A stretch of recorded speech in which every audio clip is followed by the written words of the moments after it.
I'm Lisa Fox Martin. I'm the chair of the board, and on behalf of my fellow trustees, we welcome you all. Thank you for coming. And I'm here to introduce Betsy Jacks, our executive director, who will introduce our speaker today. Thank you for coming.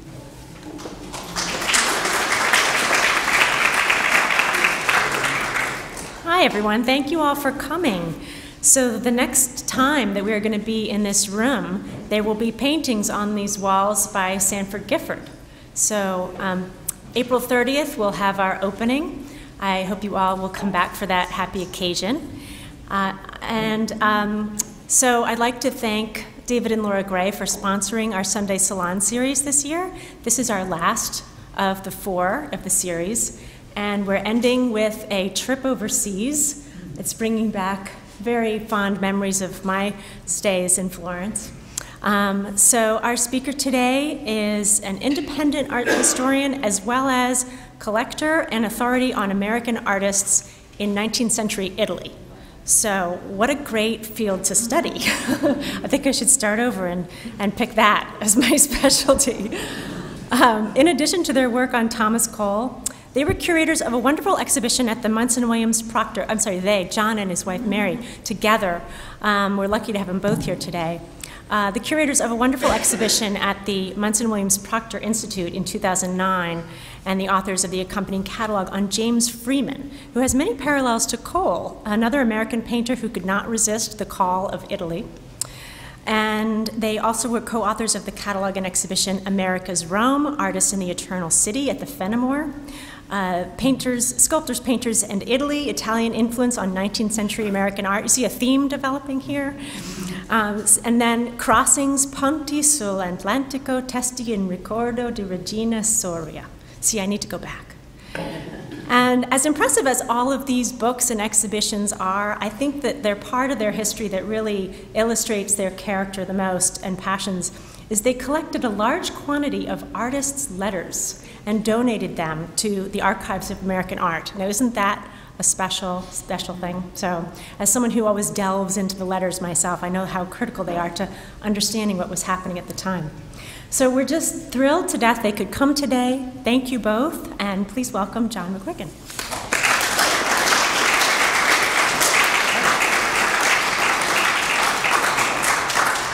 I'd like to thank everybody for coming today. It's a beautiful day, and it's a good day to visit Florence as well. When I was talking with Lisa Fox Martin before this started, looking at this painting, which I had to have as my holder tile. I wasn't expecting to linger on this painting for too long until a little bit later in the lecture, but looking at the view here, this was painted in 1837 and was ideally painted in the house. I couldn't help but think that perhaps there's a little bit of a Catskill mountain scenery right up here, that Cole has snuck this mountain range right there into this picture, waiting for this moment for somebody to discover this. My apologies to anybody if they have noticed this before. So I'm very fortunate to have a very sympathetic audience, an audience that knows quite a bit about this artist, so I don't have to worry about over-explaining or talking down or trying to establish the history of American art. It's a real pleasure to have you guys here. And so I'm going to begin. I'm going to be a little simplistic at the beginning because I'm trying to get to my point of Florence, which is my bias, so I'm going to get through the American period and the English period a little quickly. So I'm going to start with my premise. In the spring of 1829, Thomas Cole, celebrated painter of dramatic depictions of America's pristine wilderness, embarked from New York City on a 3.5-year odyssey to improve his craft in the leading art centers of Europe. While this phase of his career has been documented by scholars, far too little attention has been paid to the significance of the 12 months that Cole lived and worked in Florence. As the culmination of his foreign studies, this critical Florentine period heralded Cole's shift from being a gifted artist to his emergence as a great one. While the late art historian Elwood Perry admirably documented Cole's Italian oeuvre, the question of what exactly transpired in Florence that allowed him to drastically enhance his abilities has gone largely unaddressed. My lecture will therefore delve into the factors that affected Cole's artistic transformation in the Tuscan capital, his academic studies, social activities, friendships, and especially the seminal influence of the Scottish landscape painter George Augustus Wallace. In April 1825, the young bachelor Cole joined his family in New York City, where they lived in a rented house on Greenwich Street. Late in the summer, he journeyed up the Hudson River, here to the Catskill Mountains, on a sketching excursion. Utilizing his numerous drawings and oil sketches of this once untamed, yet still sublime American landscape, Cole produced 3 original paintings that pretended his success. He exhibited them in a merchant store window in New York City, and as everyone here knows, instantly found a sympathetic audience, whereupon Cole, the artist, was discovered. The following year, he counted among the founding members of the National Academy of Design, and his reputation grew as he was championed in the press and embraced by enlightened patrons. Despite his rapid ascendancy within the profession and newfound prosperity, Cole still lived with his parents and diverted most, if not all, of his earnings to support them and his sisters. To maintain his income, he produced a succession of commercial pictures, many of which were lackluster variations of previously successful creations. As Perry pointed out, Cole soon became depressed and bored with the monotony. He resolved to move his style away from the mere topographical views and focus instead on a higher branch of landscape art, dramatic, religious, and literary-themed compositions indebted to Claude Lorraine and Salvatore Rosa, whose work he knew through engravings. In a risky move, without securing commissions in advance, Cole commenced 2 large biblical scenes, Garden of Eden and Expulsion from the Garden of Eden. Some critics accused him of plagiarizing passages from popular prints by the English Romantic painter John Martin, a charge Cole vehemently denied. While Perry proved that Cole did in fact quote Martin, he nevertheless defended that Cole brought a refreshing originality to his paintings of Eden. In particular, one critic claimed that Cole had line for line copied the Paphian Bower of 1826, a print that was widely available in New York City, and that this was in fact nothing but a mere copy of it. So to counter this, Cole hung the engraving next to the painting at the exhibition in New York City, and most people said, okay, we understand it's not a line for line copy, it's just very similar. However, as Perry points out, Cole didn't hang Martin's other, the Expulsion from the Garden of Eden, which I think we could all see, has huge similarities from the entrance to the garden and the storms in the background. Now, while not a literal copy, I do think that it does show influence, which Cole really didn't want to be pinned down with. So in my opinion, the nascent artistic and cultural environment of New York provided scarce resources to instruct and inspire a young painter. And Cole rather naively resorted to the few stimulating models at hand. Regardless, both works demonstrated a burgeoning talent that was celebrated by most of the press after their debut at the 1828 annual exhibition of the National Academy of Design, with the word genius frequently used to describe him. Critical success, however, did not translate into commercial sales, and Cole found no buyers for his 2 speculative Eden pictures, leaving him vexed, in debt, and further depressed. At this point of his career, I believe that Cole was creatively stagnant, unable to technically advance his art to his satisfaction, and though he desperately wished to make the pilgrimage to Europe, he could not afford the journey. Sensing this conundrum, Cole's artistic friends, particularly his fellow national academician John Ludlow Morton, arranged a new exhibition venue for the Eden pictures in New York City, and within the month, both works had sold for $800, a respectable sum, but not as much as Cole had hoped for. With this welcome infusion of capital, combined with a $300 loan from his Baltimore patron Robert Gilmore Jr., Cole departed for Europe aboard the packet ship Columbia on June 1st, 1829, almost exactly 1 decade after his family had emigrated to the United States. Now, I want to point out here, when we can go to New York and fly to London in 6 hours, this journey took 26 days, and the fresh fruits and vegetables ran out after the first week. So I think it took incredible stamina to make this trip. So when Cole arrived in London, I picked this slide. It's not far from where Cole's studio and residence was. This is Piccadilly Street, looking up Piccadilly Street with at the corner of Old Bond Street. On the left, oh, I've started over. I knew I was going to do this. Heather, can you help me out? Picture that slide, if you will. Let's see if I can. Well, I'm not going to dare. I hit the wrong button, Heather. So, but I can still keep talking. London, the area where Cole lived in London, as the area that he lived in Florence, still looks very similar to the way it does today. The scale is the same despite the bombings of World War II, which Florence was spared. But the town itself feels very much the same. So on that street, here we go. Thank you so much. Okay, I'm going to look at this. I took my glasses off. That's my problem. This arcade here on the left is now the home of the Royal Academy and looks very much the same. And this Egyptian Revival facade on the right is still there. So if you kind of ignore the carts and the dung and the dirt streets, if you were standing on Piccadilly today and you don't get hit by a bus, which you have to stand further off the sidewalks because the mirrors come out so far, it would look virtually identical to this. So I think you can picture Cole in London today if you guys go down by this area, except for the balloons. I only noticed the balloons recently. So, Cole rented a studio at 4 Grafton Street, not far from Fitzroy Square, in the heart of the Arts District, and initially found London very rewarding.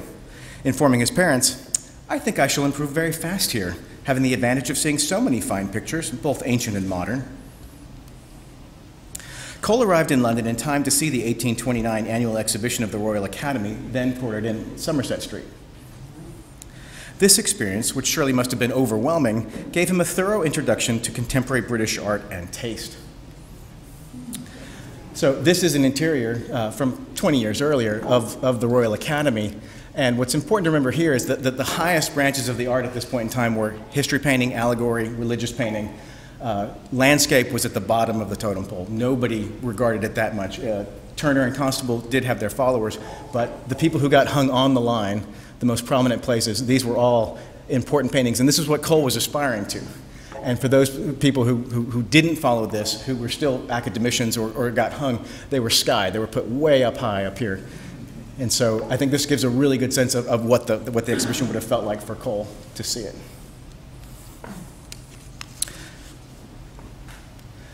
Now, there were 2 major landscapes that Cole did sketch and comment on that we saw at the 1829 exhibition. One is John Constable's Hadley Castle, which it's been adequately documented by art historians that the influence that this had on Cole. And also this rather large, impressive picture at the National Gallery, which hopefully everybody's seen, of Ulysses deriding Polyphemus from Homer's Odyssey. Not quite what Cole was going for, but these were 2 major examples that Cole was suddenly taken by. So following the exhibition at the Royal Academy, Cole enjoyed seeing the summer exhibition of old masters at the British Institution, which, combined with the paintings at the National Gallery, proved extremely illuminating. Reflecting the taste of the time, Cole was mesmerized by the landscapes of Claude, Cup, Douget, Poussin, Rosa, Roysdale, Titian, and Wilson. Now, I don't know that Cole saw these particular pieces, but I feel that this is the type of image that he seems to have responded to, the type of image that he sketched in his sketchbook, that he commented on color notes. And so picking this sort of dramatic, very moody scene by Roysdale with the storm passing, and this by Rosa, once again, another storm coming, we're sort of seeing the theme, the coloration, the type of work that I think Cole was beginning to gravitate to, that he would have only known through engravings before. So on December 14th, Cole received permission to study the British Museum's collection of Claude drawings, and so continued his education under the spell of the old masters for the nearly 2 years that he lived in London. I've also chosen these 4 works specifically, including the Roysdale and the Rosa before, because we'll see in the one major work that Cole executed while he was in London, they're all highly influenced by these 3 types of paintings, the Claude drawings, the Roysdale, and the Rosa. So, furnished with letters of introduction, Cole called on the most influential painters of the day, including Thomas Lawrence, who was the president of the Royal Academy at the time, and John Martin, whom he had been accused of plagiarizing only the year before, as well as Joseph Millord William Turner and John Constable. Having generally only known their works through prints, visiting their studios and seeing their works in the galleries must have been quite the revelation. The historical evidence suggests that Cole was treated very kindly, and we know that Constable took him sketching, and John Martin invited him to a conversazione, or a salon, at his home.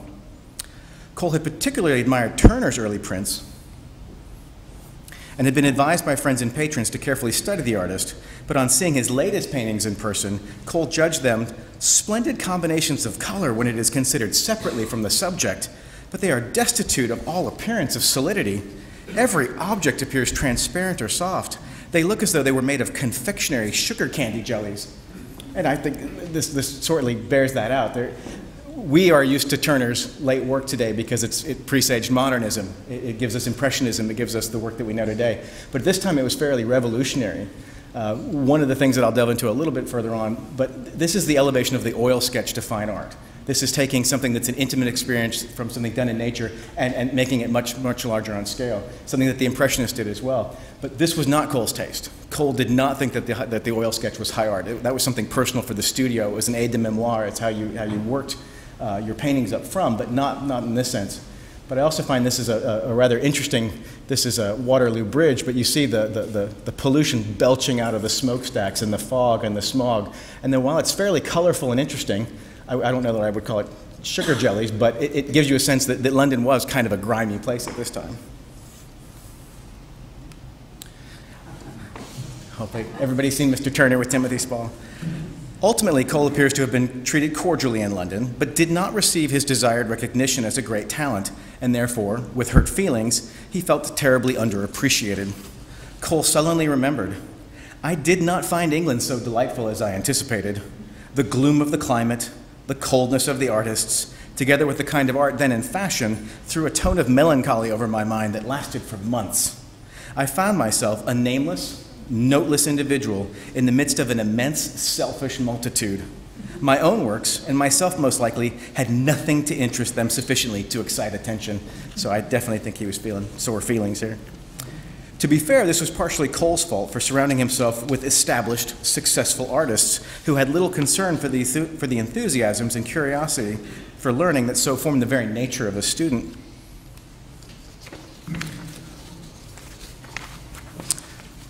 During his 2-year residence in London, Cole produced a body of work which, unfortunately, featured rather formulaic renderings of American scenery made from sketches he had brought with him, that did not reflect either the assimilation of contemporary British taste or standards, and which in fact stifled the very creativity and imagination that Cole had gone to Europe to foster.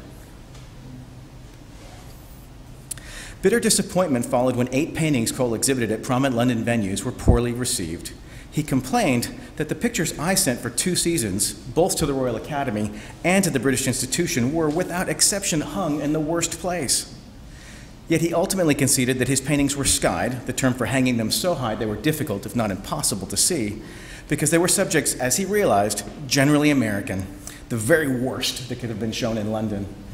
And anybody who's seen the movie, if you saw the engraving that I showed earlier, this is about a half-scale reproduction, so the paintings look a little bit more crowded, but I think it still gives a sense that Cole wanted to be hung on the line, and Cole was probably hung up here where it was virtually impossible to see the pictures. And he thought it was more that he wasn't being appreciated, and I think it was that there was no taste for topographical views of American scenery in London at that time. So, Cole did sell pictures in England, but improved neither himself nor his style as he intended. Now, as I was putting this together, I couldn't help but notice that Cole's oil sketch for Niagara, here on the left, when I was looking for an image from 1830 by Turner that Cole would have seen in his studio. So Cole would have known this work on the right. It's not just an arbitrary scene of London. But if you guys notice, the tree sort of mimics the billowing smokestack. The basin of Niagara here sort of mimics the Thames River.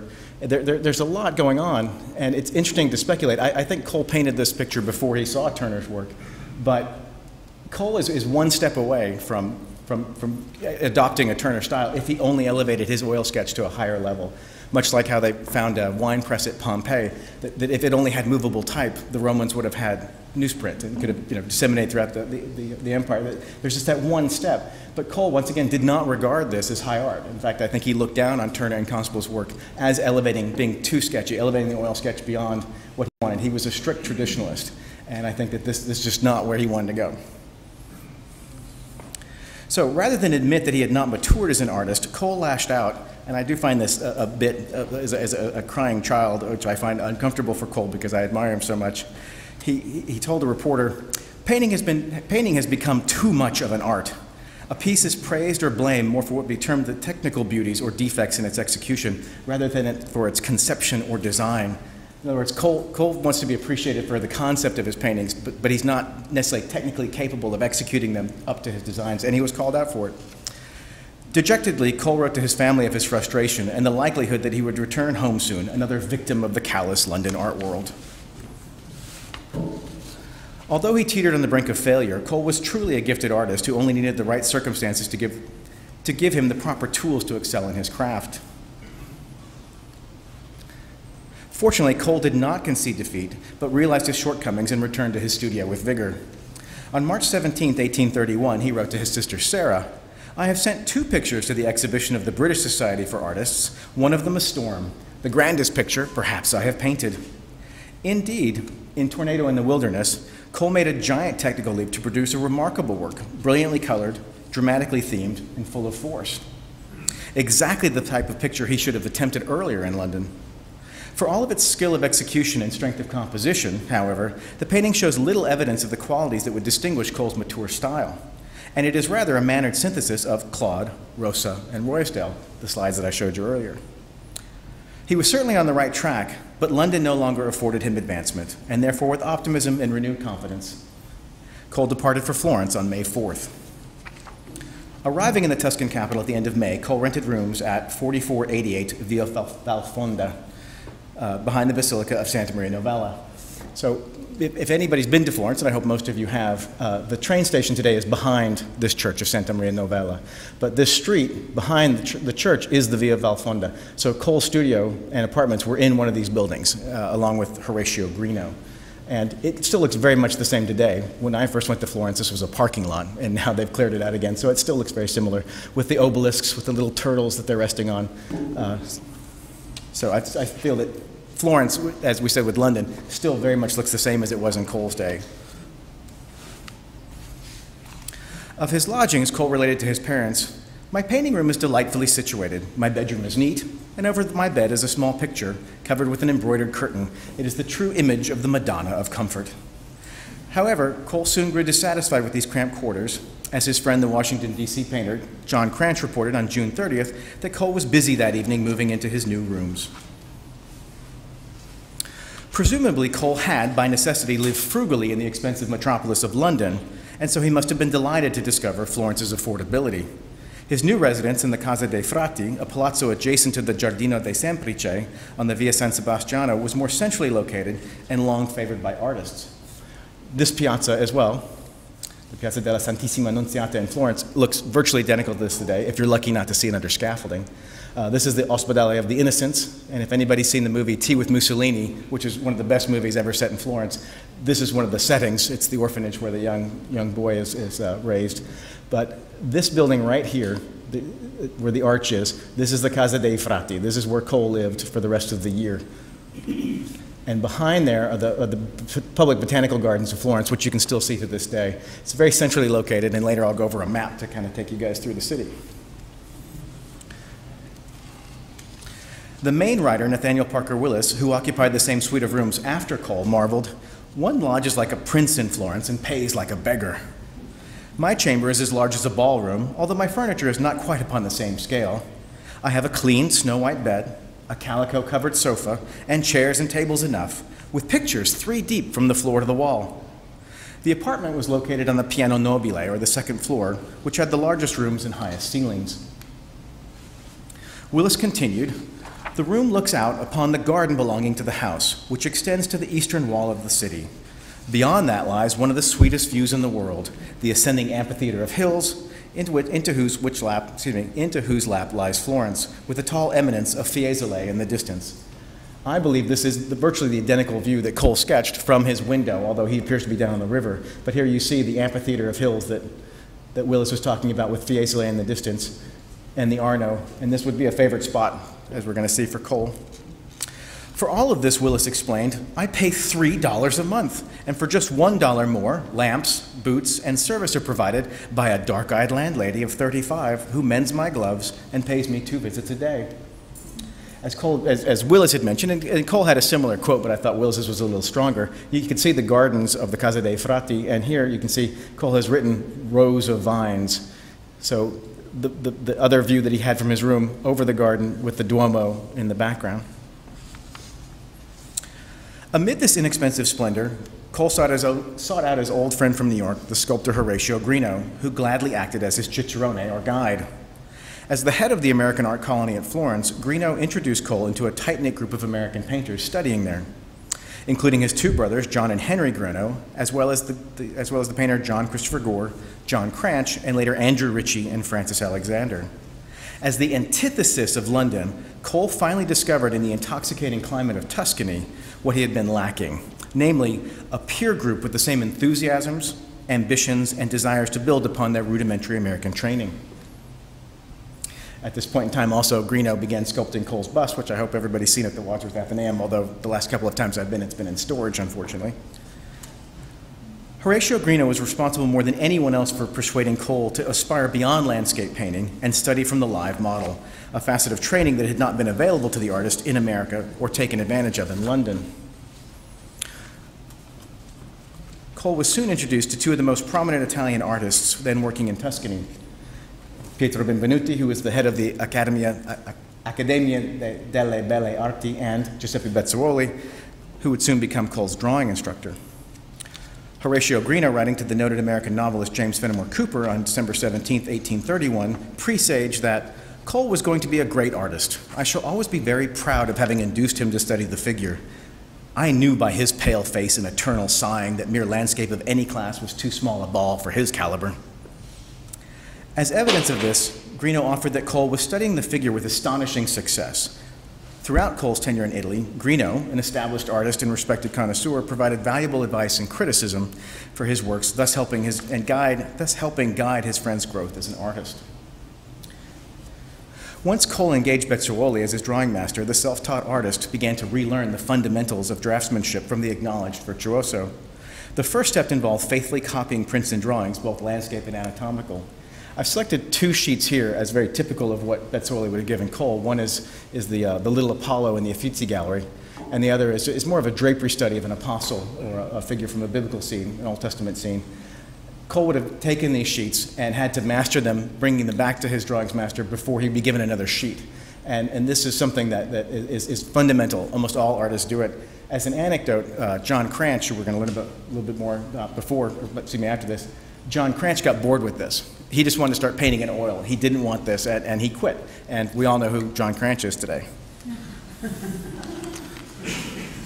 Though tedious, this rote learning helped Cole assimilate his teacher's fluid style and assured line, as well as the finer points of composition, before he was allowed to work from the live model. Cole brought back each finished copy to Bezzuoli, who critiqued and corrected it before giving him yet another sheet to copy, a practice that was repeated for the next 6 months. Now, this is an often published sheet by Pietro Benvenuti. It's just a model and with crossed legs in the studio, but this would have been copied by dozens, if not hundreds of artists over the years. And sort of a testament to it is I also discovered this sheet at the Metropolitan Museum of Art that was copied by Giovanni Battista Lombardi after Raphael Mengs that shows it's in the same sequence. So we have 3 generations of influence. And I don't think it's unreasonable to assume that Cole wouldn't have brought some of his drawings back and had his students copy them, such as Church.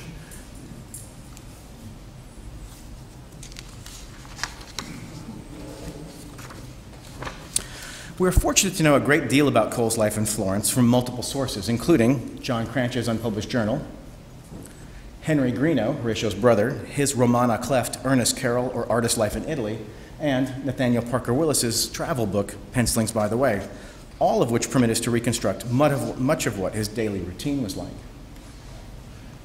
Cole ate most mornings with his companions at a cafe in the Piazza del Duomo, where Willis noted, "An excellent breakfast of coffee and toast is brought to me for 6 cents." From around 9 a.m. until 2 p.m., Cole copied one of Bezzuoli's sheets, and then he and his friends reassembled for lunch at their favorite trattoria on the Via della Vigna Nuova, where, Willis touted, without wine, one may dine heartily for 12 cents, and with wine, quite magnificently for 25. It's always good to have wine at lunch.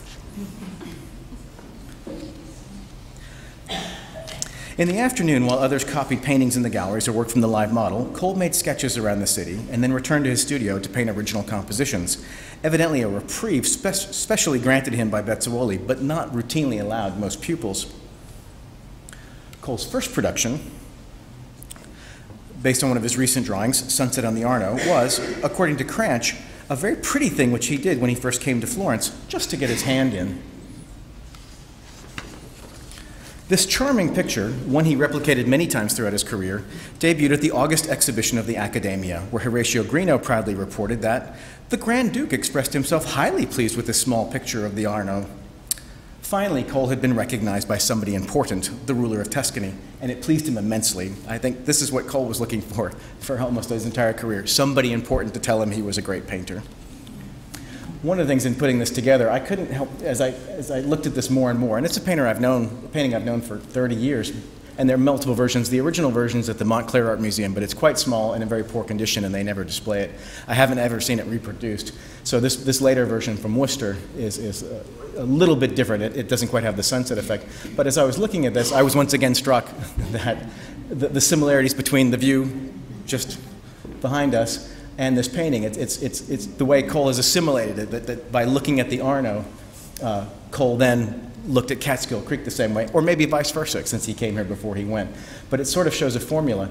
And if we go back to the drawing, in the drawing we can see the mountains are a little more pronounced than they are in the painting. So he's made the mountains a little bit smaller to focus on the depth of the view.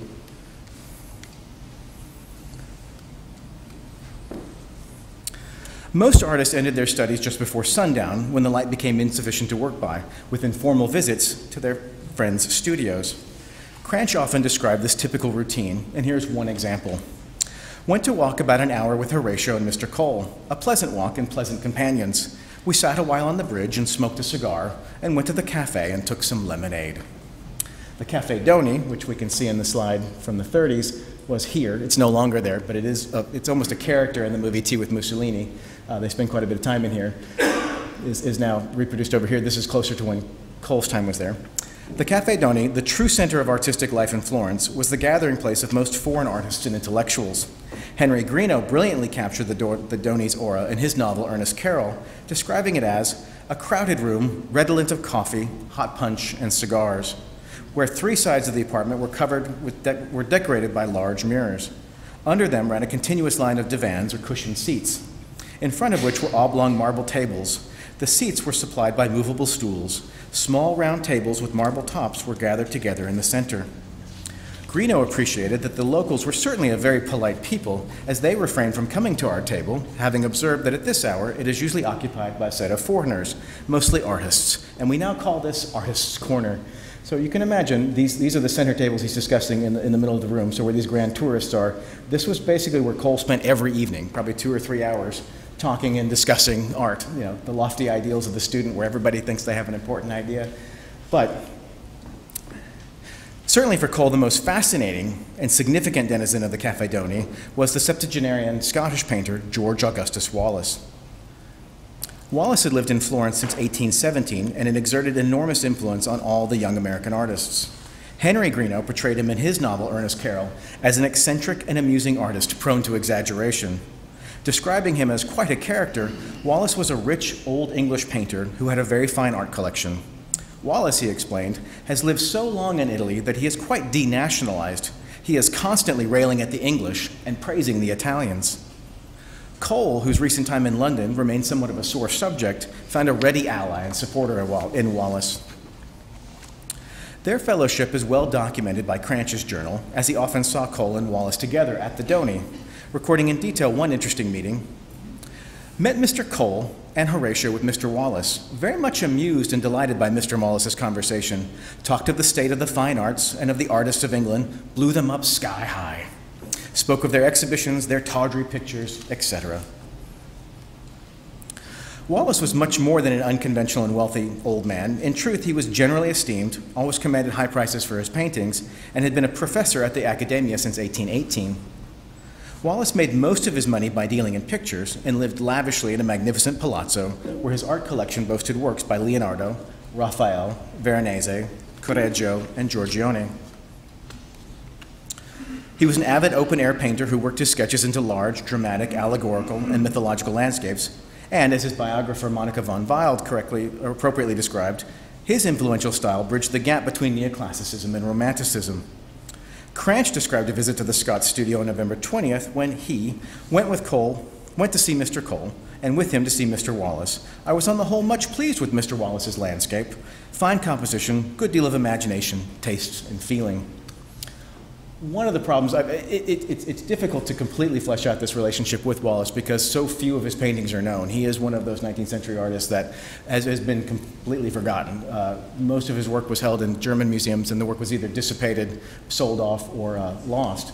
And so some of these, so this is an example from 1794. This is not quite the work Cole would have seen, but I think it's a good example, as hopefully I'll demonstrate.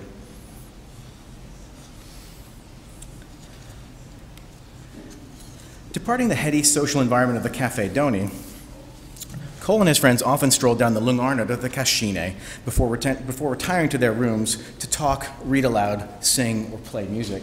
So this is a contemporary slide, but this is sort of the central park of Florence. This is where the Florentines go take their evening passeggiata. In the 19th century, they would take carriage rides, they would walk. During the day, they would take picnics.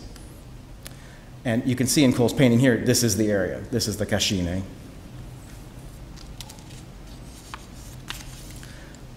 I also couldn't help but resist with this slide, even though it's not the Cascine, it's not Florence, but they would take their picnics. And Cole, in fact, bought his guitar in Italy, which is now housed here through the generosity of one of the patrons of the Cole House. And I hope you guys have seen it. And so music was a big part of their lives, as was wine, as we can see. Everybody's drinking wine. And I think it's important to note that it seems to me that I always see these things sort of in black and white, but these young artists, I think, led a very colorful life. They were out walking, and Florence, being so much as it is today, I think we can experience quite a bit of what they experienced. Krantz's diary regularly noted their venturing out afterwards for formal entertainment. Typically, he wrote that he went to the theater with Horatio Greenough and Cole, where they usually heard some exquisite singing or a very amusing comedy. A multitude of venues in Florence offered plentiful diversions, from farces and dramas, pantomime and acrobatics, to comic operas and buffo ballet.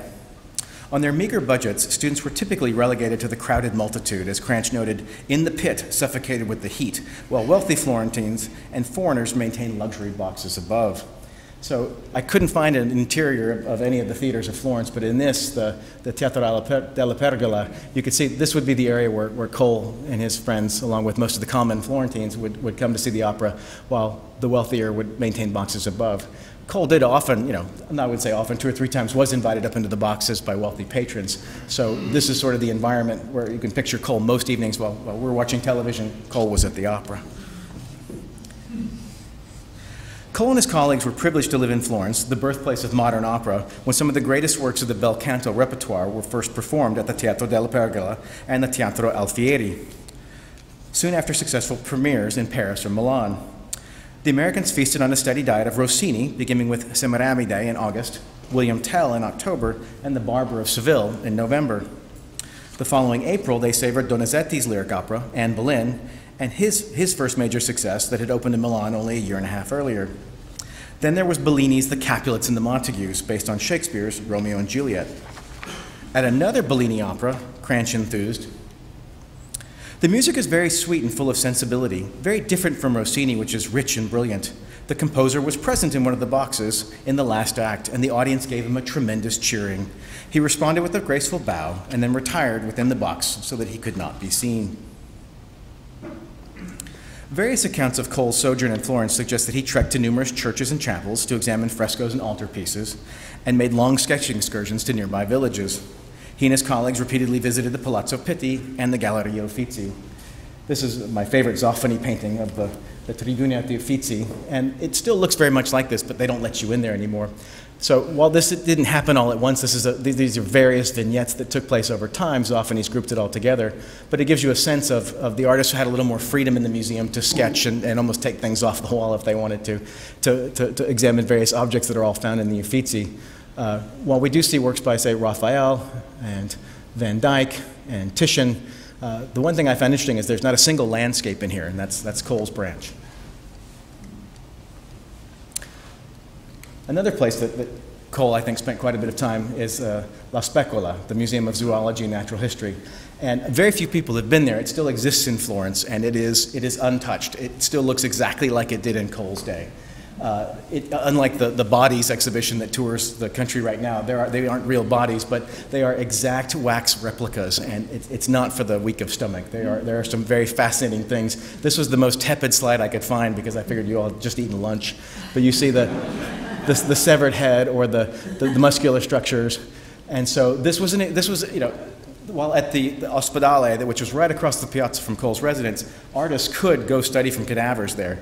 I don't believe Cole was given permission to do that, but he could study the human anatomy in every imaginable state, childbirth on down, and get a real sense of a lesson that very few artists had, to have that in-depth of a knowledge. So if any of you go to Florence and go to this La Specola, and I'll show you where it is on the map, you will be the only ones there, but you'll be very well rewarded.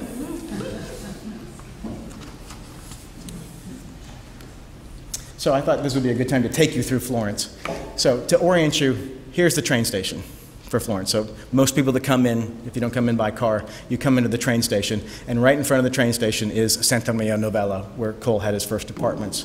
So if we then come back over past the Academy, the Accademia delle Belle Arti, which I'll just say Academy of Fine Arts to make it simpler, you have, this is the Botanical Gardens, and Cole's address is right here, which is now, today, Via Gino Capone, number 9. So if anybody wants to write that down to see it, it's still there.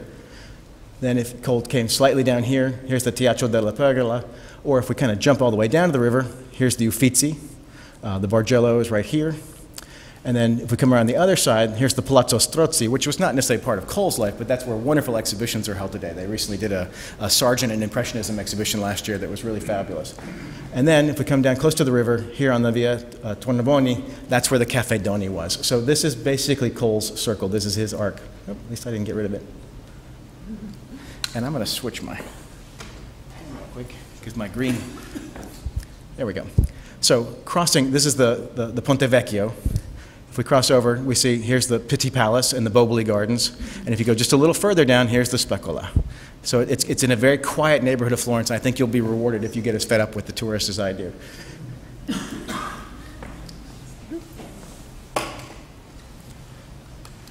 And then this is also just to give you an example of, here's the heart of Florence. Once again, the Duomo is here. This is the Cascine. This is the walk that Cole took every night. And once again, I still, I'm afraid to admit, Mary and I have never done this walk, but it's still very much there. And you can see, you would start, in the 19th century, people would start in their carriages and come all the way down and loop back. It was sort of the place to be seen, to sort of show off. And their idea of a walk is a slow shuffle. Most Americans get frustrated walking behind Italians.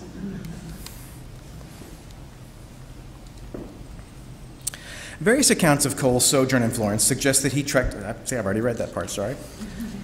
Though Cole was reserved and mingled very little in New York society, he soon overcame his timidity in Florence, prompting Horatio Greenough to proudly boast, "He makes quite a figure here."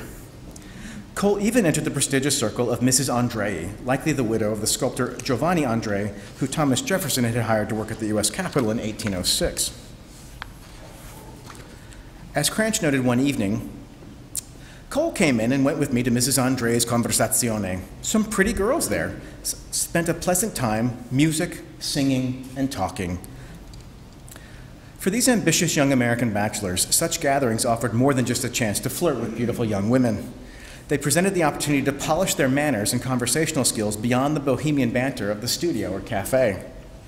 Krantz later echoed what were likely Cole's thoughts as well on the enormous benefits of such interaction, pronouncing, "Thou art getting into business. Thou art at length thrown into society. Profit by it, my good friend, as well as thou canst." Cole, Krantz, Willis, and Ritchie attended a party one night at Paradiso, the country villa of Mrs. Campbell, an expatriate Scot and prominent member of the Anglo-American community. Afterward, Krantz mused, "They are delightful ladies, and I congratulate myself upon having commenced their acquaintance. The beauty of the situation, the delightful air, and the lovely specimens of British ladies combined to make this an evening never to be forgotten, a bright spot in my life." Cole's blossoming in Florence was noted by all of his friends, especially Horatio Greenough, who reported to Robert Gilmore Jr. in Baltimore that, "I cannot allow this opportunity to pass without congratulating you on the success of Mr. Cole, the landscape painter in whom I know you have always taken the deepest interest. He has wonderfully improved since I last saw him in New York." Cole's maturation impressed Bezzuoli as well, and his drawing master helped him secure official permission from the president of the Accademia, Benvenuti, to draw and paint from the live model there. Beginning on December 5th, every weekday evening at 5 p.m., Cole and Krantz attended class, where Krantz recalled, "Many young men were drawing, many beginners as usual, and I made a tolerable outline for the first night." I couldn't also find a life class from Florence, but most life classes as they are described are all the same. You have the model on a central stage, and there's a strong overhead light. That's almost always what distinguishes nudes or costume studies done in these life classes. The artists are gathered around, often in tiers or on benches, and the model assumes a pose for about 2 hours. And the more accomplished artists can finish that pose in 2 hours, and the novices don't quite get through it. But as you can see, everybody's going to have a slightly different perspective on the model. But once again, it's the strong overhead light that really distinguishes the situation.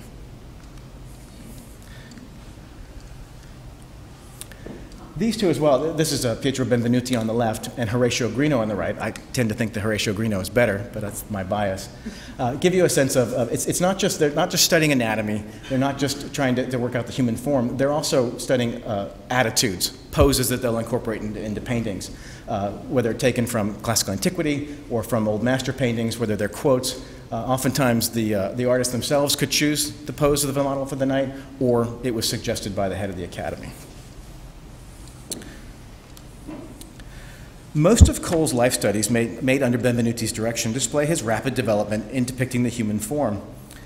While there is nothing particularly distinguished about many of them, they are, in fact, rather typical academic exercises. It is important to remember that Cole had not studied the live nude progress previously, and the progress he made in just 2 short months is remarkable.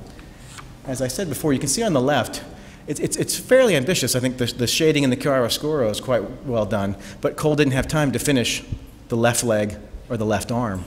Whereas this one on the right, which I believe to be, say, several months later, really shows that he was able to get the entire field in and then highlight it with white chalk. So he's experimenting in multiple mediums. So I do think that it is fairly remarkable for somebody who never studied before, the level of aptitude that he gained. Cole's desire to broaden his abilities manifested itself most forcibly during the period he worked at the Academia from December 1831 through January 1832. Now, as I mentioned, the models could choose any pose they wanted. Sometimes the artist would choose or the director would choose.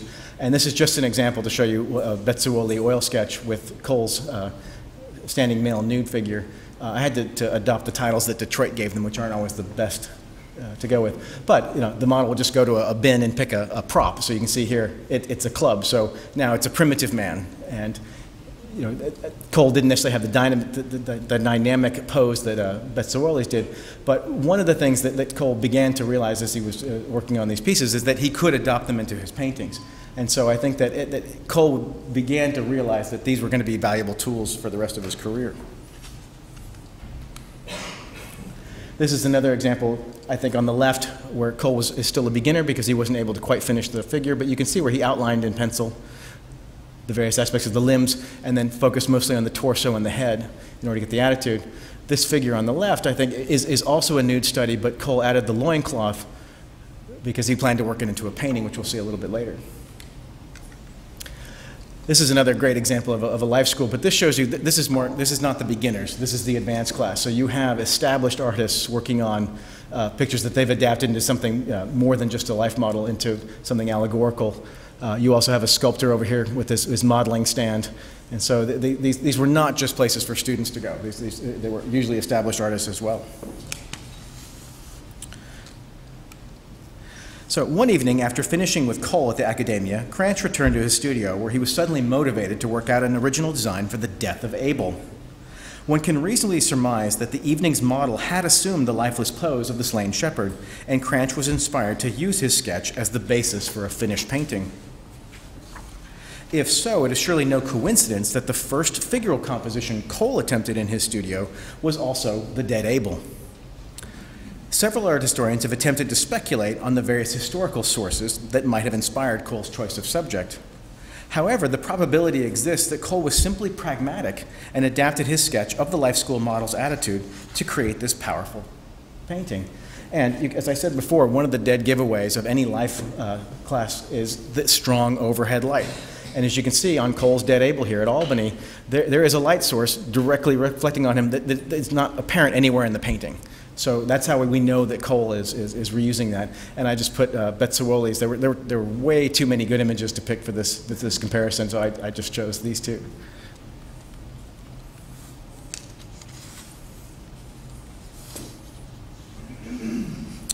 Fully cognizant of his own headway, Cole confided in a letter to his New York friend, John Ludlow Morton, the one who helped him sell his Eden pictures, that I have of late been much engaged in the study of the nudo, the facilities for which are greater here than I can expect to find elsewhere, and I am wishful to take advantage of the opportunity. He continued, I have several pictures on the easel. One is a large picture representing a romantic country in a perfect state of nature with appropriate savage figures. So we can see the appropriate savage figures. But what I contend is that these are also adopted from the life classes. So here's a life class model shooting a bow, and you can see that Cole has incorporated virtually identically, slight variations, into his painting. Cole resumed. It is a scene of no particular country, but a general idea of wilderness. And when you see it, I think you will give me credit for not having forgotten those sublime scenes of wilderness in which I delight so much. Scenes whose particular grandeur has no counterpart in Europe. I am also painting a scriptural subject of the angels appearing to the shepherds. These two monumentally sized paintings, A Wild Scene and The Angels Appearing to the Shepherds, along with The Dead Abel, I believe, represent the advent of Cole's artistic maturity.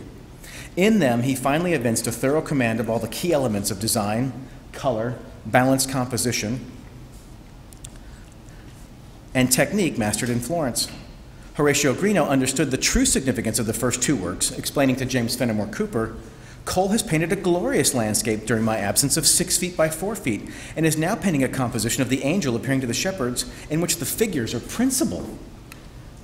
I want to point out, this painting is 15 feet long, so if any of you have had the chance to see it in Norfolk, it is the size of this wall. So the figures, while they may look small here, are actually a foot and a half long.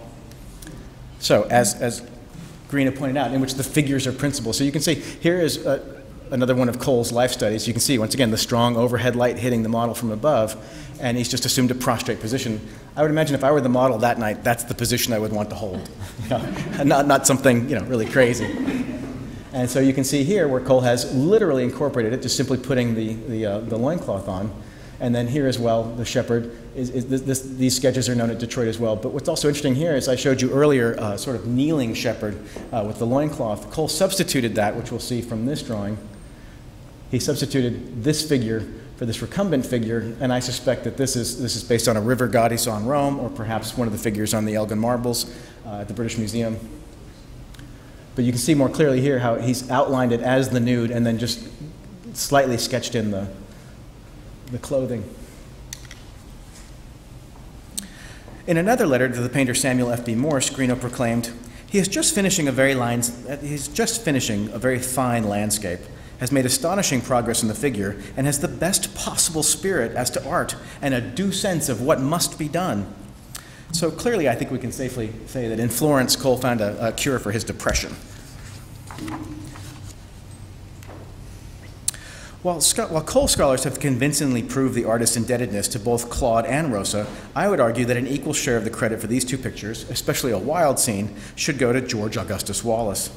As I mentioned before, Wallace offered respectable credentials, having been intimately associated since the mid-1780s in Italy with the German Romantic painters Hackert, Reinhardt, and Koch. Always an admirer of America and Americans, Wallace was a close friend in Rome from 1804 to 1806 with the South Carolina painter Washington Allston, and it was Allston who shared with Wallace his unique method of glazing. Now, I keep showing this one Wallace painting because it's the only one that's really available online, but it's slightly a formula that the German Romantic painters Hackert, Reinhardt, and Koch used, but if you see the similarities between Wallace 20 years before, between Wallace and Allston, I do think it's somewhat uncanny, and this is a model that many Americans adopted, and Cole likely would have seen this Diana on the Chase when he was in Boston studying before he left for America. Wallace eventually moved to Heidelberg, where he fostered the younger generation of artists there, particularly Rotman and Fries. Much in the same way that the American novelist Washington Irving found inspiration in German Romanticism for his writing, Wallace too assimilated parts of that movement into a highly original style that resonated with Cole's own outlook and philosophy. Wallace's experience and background placed him, at the ripe age of 71, as a modern-day Nestor and the logical advisor to Counsel Cole, who wished to embark upon a similar career of painting historical and allegorical subjects. We know the two men were daily companions at the Café Doni, and the American often visited the Scott studio, but this is only anecdotal evidence. And I do want to point out, I think of Church's Rainy Season in the Tropics, but I couldn't quite stretch it to make the rest of it fit. The proof ideally lies in an examination of Wallace's oeuvre of moody, atmospheric, and dramatic works that earned him the moniker of the English Poussin. In particular, it would appear that Wallace's grand oceanic themes particularly excited Cole, and to support this, I suggest that the likely visual antecedent of a wild scene could have been a landscape similar to Wallace's study, Ocean Landscape of 1813. And the more I look at this, I'm usually on the fence back and forth, but I do think there are so many parallels. We have the mountains with the waterfall. We have the mountains with the waterfall. We have the bridge arching here to give a little structure to the foreground, but then Cole's taken the arch and put it in the blasted tree. We have the limbs featuring this, but this is a fairly typical device. But I just sort of feel that this is the mentor that Cole finally wanted, somebody that took him seriously, that spent time with him, that talked to him, that talked him through his work. I don't believe Constable gave him that. They went sketching for a day, but that was it. I don't believe Turner gave him the time. I think he found Turner a little too gruff. Cole wanted to be a gentleman, and anybody who's seen the movie Turner knows that Timothy Spall plays it a little gruff. And so I do think that once we get to Wallace, Wallace is sort of the accumulated knowledge of 50 or 60 years of the art market in Italy, and Cole soaks it up like a sponge. And I'm the first person to point this out. So it'll be exciting to see over time if my theory is proven, borne out, or completely dismissed.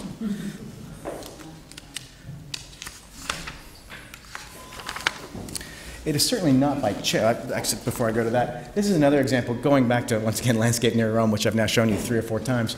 But also look at the similarities between Cole's Dream of Arcadia and that.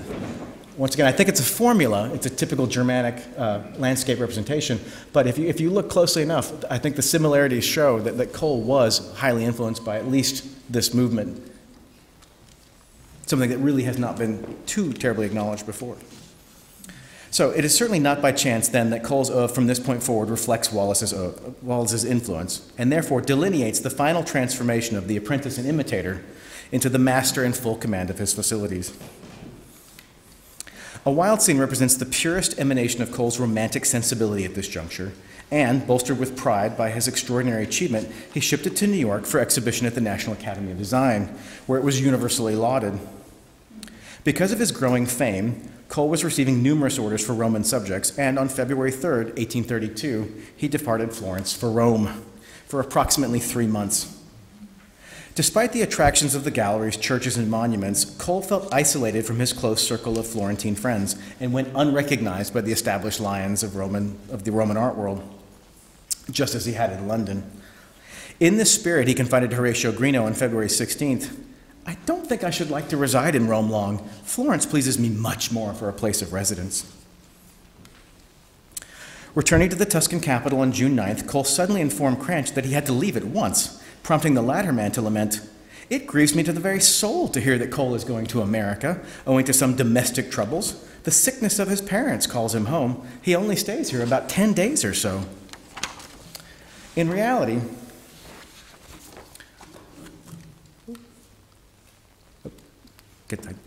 Cole's mother and father exaggerated their health because they were anxious to have their only son back in New York after a prolonged 3-year absence.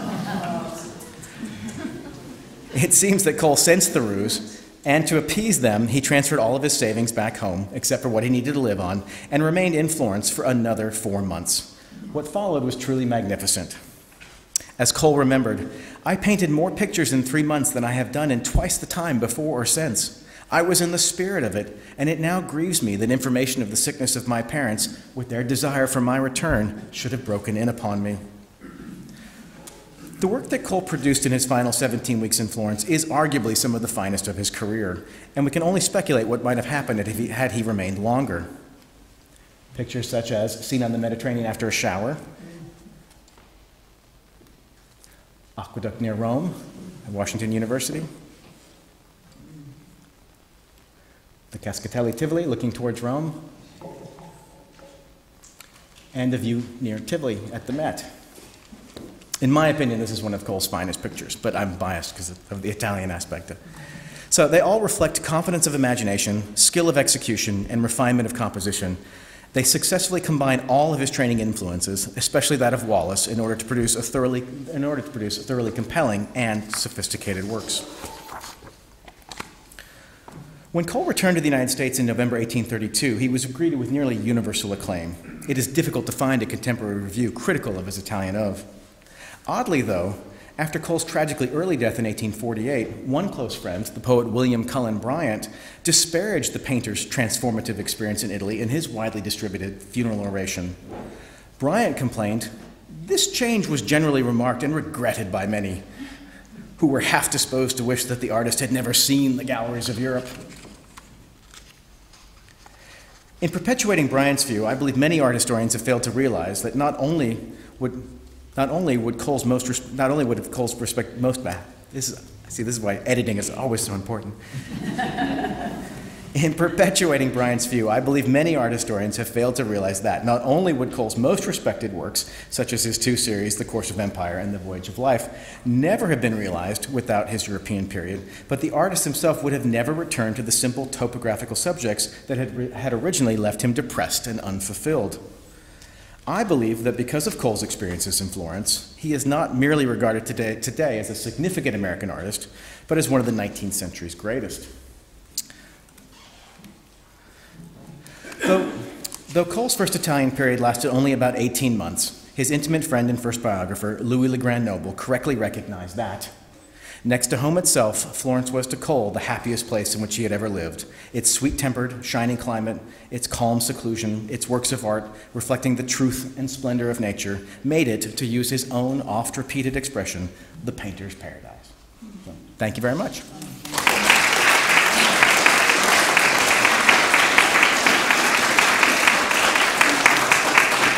So questions? Or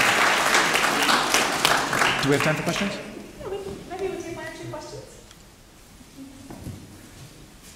Cole's paintings reside in Italy to this day?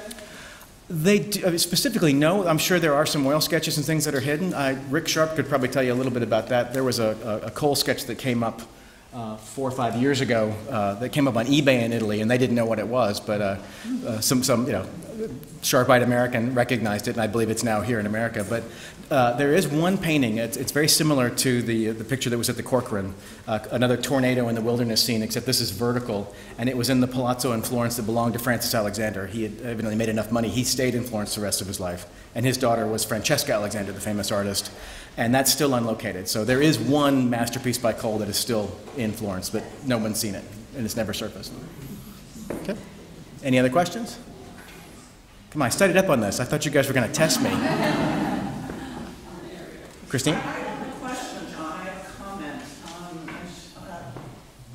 A lot of art historians nowadays are so into theory that they leave the object behind, and you have just, in your meticulous scholarship, have discovered important new information about Cole's career by spending the time that it took to look through the innumerable drawings that he made that are at DIA, at Albany Institute, and I think your lecture, well, to me your lecture was fascinating. Thank you. You and I invited her, by the way. Look, I mean, the two of you and I have quite a bit of overlap, but I just think your scholarship is a testimony to how important looking at the object is and looking at archival information is and how it can yield vital information about important artists. Well, I think I would point out for most people here that by taking this simple 12-month period that Perry covered in a chapter in his book and that most people have discussed, that there are still so many discoveries that can be made, that Cole is not one of these artists that has been done and no young, up-and-coming art historian should touch it. I think there are still so many nuances, so many influences and affinities that I think that I hope that this just opens everybody's eyes, the possibilities that still exist for making Cole discoveries. So thank you, Christine. Cheers. Any other questions? Come on. I thought for sure somebody was going to ask me about Verdi. I was unclear about the sources on the walls. Where did you find out about them? What do you know about their relationship, and where did you find that? Sure. John Krantz, who's a minor artist, his brother, he was a portraitist, mostly worked in D.C. His brother was Christopher Pierce Krantz, who's a little more famous because he's in the Transcendentalist circles. John Krantz's diary, when he died, was transcribed by his daughter or granddaughter. It's a bit fuzzy, and it's at the Archives of American Art, and it's 1,000 pages of very minute, very difficult to read script. And Mary and I spent a couple of years transcribing it. And the interesting thing is the person transcribing the diary made quite a few errors. But an example would be there was a time at the Café Donny where Cole was having coffee with Willis, Nathaniel Parker Willis, and Amaza Hewins, another painter. Well, the problem was that Nathaniel Parker Willis was still in Boston at this time, and Amaza Hewins was in Venice with Samuel Finley Breese Morse. So we realized that Willis was a transcription error, and it was Wallace, because Wallace had been mentioned before, and that Hewins couldn't have been there. It was actually Horatio Greeno. So once we began to put together who Wallace was and looking at it and seeing how frequently Cole was with him and how often Cole visited his studio, we were also then fortunate about that time, Monica von Weil, the German scholar, published a monograph on Wallace. And they're usually very poor, very small reproductions in the back, but as I began looking at Wallace, and then I also knew about Wallace from Washington also, and they were quite close friends. So it was really Krantz's journal that began to put it together and put Cole and Wallace together. Without that, this would be a very tenuous argument at best. I couldn't put Cole and Wallace in the same room without that. So that was the one key piece that was really the whole genesis of this. Sure, please. The cholera epidemic, some people credit that for why Cole left. Does Krantz's journal go into the cholera epidemic? Krantz stayed. They typically would leave Florence when that happened. There was Amaza Hewins eventually died in the cholera epidemic. The painter-poet Thomas Buchanan Reeds died in the cholera epidemic. There was almost every couple of years there was the cholera epidemic, and they didn't understand why, so they would usually simply leave. I believe that Cole put in as much time as he could before he had to go home to his parents. But I also think at that point in time, while Cole wanted to stay longer, I think he wanted the approbation. He wanted to show everybody what his transformation, and he wanted that triumphal parade in New York City, and he got it. And so while cholera certainly is a possibility, I haven't seen necessarily that was the key indicator. I'm just wondering if he spent enough time there to start learning Italian, or did he just kind of remain? I believe almost all of them brought grammar books with them, because on that 26-day voyage across the ocean, there was really literally nothing to do. So I do believe that Cole would have been partially, if not completely, fluent in Italian. But also, he couldn't have communicated with his peers. There was an anecdote I cut from this because I thought some of it might get too anecdotal and draw out too long, where Krantz is talking about being at the Café Donny, and two German artists came and sit down, and they began trying to speak Italian, and he was amused at how bad their Italian was, but that's how they communicated. So I believe Cole would have been, conversant at least in Italian. Did you have another follow-up? Sure, one more. What did you speculate on why he goes back, leaves his family, leaves Catskill, to go back in 1841, 40, to go back to Italy? Are you going to look into that? No, I do. But I think he goes back to Italy. It's pride, really. He has achieved the highest rank among painters, but he's only famous in America. And having been to London and not really been acknowledged by the greats of London, having been in Florence and not being acknowledged, having been in Paris, he stopped briefly in Paris between London and Florence. He was not told he was the greatest artist, from America. And so I really believe that he could not get permission from the Ward family to exhibit The Course of Empire. After Mr. Ward died, it was put in storage, and so Voyage of Life, exactly. Thank you very much. He couldn't get Voyage of Life to exhibit it, and he wanted something to show for it. So by going to Rome and doing the second series, he was able to have pretty much every prominent artist in the world at that time, from the artists of the French Academy, every academy there, to come see it at his studio. And I think that's what he was looking for. He was looking for the acknowledgement that he had achieved that rank. And that's why he went back. It's great that he went back, but he left his family, left his wife, and even though some of his great pictures come out of it, he went to Sicily. I do think it was to get that level of recognition. Any other questions, please? What sparked your interest in collecting the letters of artists? Well, the Archives of American Art were so important in our early research that I realized that most of those collections were formed at the beginning, in the 50s, when the archives was put together, and I didn't see people necessarily giving collections back to the archive. And I saw that following tons of small auctions, I think Rick Sharp also does the same thing. You're always watching these auctions, and when you see these letters come up, and it's not just about Americans in Italy, it's about content, seeing the history of art that's just going to go off to an autograph dealer and perhaps get plastered into a framed mat with the picture of the artist, and it is of no use to anybody. So we began collecting these things about 25 years ago, and every year we give a couple dozen to the archives. 2 years ago we gave over 1,000 letters by the artist Douglas Volk to the archives, which the condition of that was that they digitized them, which they did, and so that's now available. So I'm hoping that Douglas Volk, who's pretty much been unknown because his papers didn't exist, now will receive proper study. But it's really to advance scholarship and to share it with everybody, because having something to yourself doesn't really, if no one else can use it, it's really, to me, not that much of value. What sparked your interest in collecting? The short story is I was an only child. My father was in the hotel business, and I got transferred. He got transferred, every 6 months or a year. So I was always moving, and so I always collected something. Started with baseball cards, even though I didn't follow baseball. You built a collection, Buffalo nickels, silver dollars, that kind of thing. And so it's sort of a logical extension of that need to collect something and the need to preserve something like the letters, and then presenting the collections to the archives. It's a little painful when you get rid of something, but it's there for everybody to use. Any other questions? Great. Well, thank you all very much. Go ahead. All right, go ahead.